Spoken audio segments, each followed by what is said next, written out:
know what to make of all of this because it's happening so quickly. I can't believe the state to which the country has degenerated. I've been in contact with a reliable source within the Canadian military, and he told me today by email that if I had any sense, I'd take my money out of the Canadian banks because the situation is far worse than I've been informed. And so that's just one of many such messages I receive on a daily basis. So let's talk about the bank. So here's what our Prime Minister did last week. He permanently destroyed 20% of the population's faith in the entire Canadian banking system and stained the Canadian banking system's international reputation, I would say, for decades. And in any normal time, that in itself would have been enough to constitute sufficient grounds for a non-confidence vote for the government to be ousted.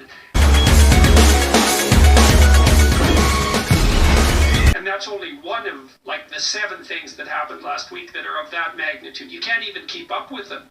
So let's talk about this emergency for a minute. So, I talked to Brian Peckford, the former Premier of Newfoundland, a couple of weeks ago about the fact that the mandates themselves weren't justifiable under essentially the emergency clause in the Charter, which allows for the suspension of certain basic rights under certain conditions.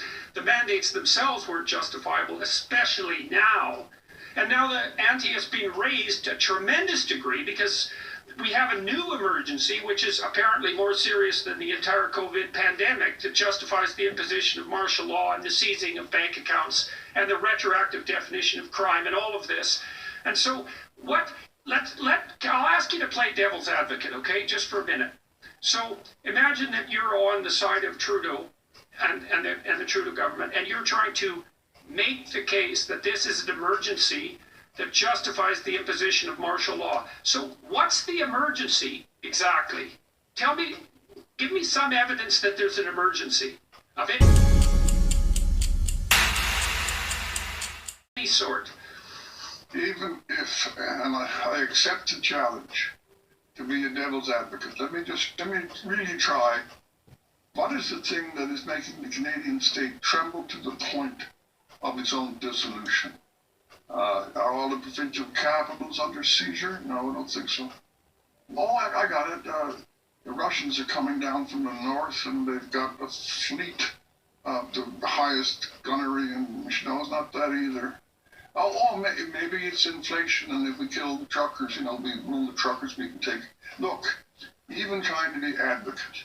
Okay, great imposition. I'll go that far. Great imposition on the kind of comfort and tranquility of Ottawa, but there's been an awful lot of imposition on the tranquilities of every person in this country for the last 2 years. You couldn't visit your sick mother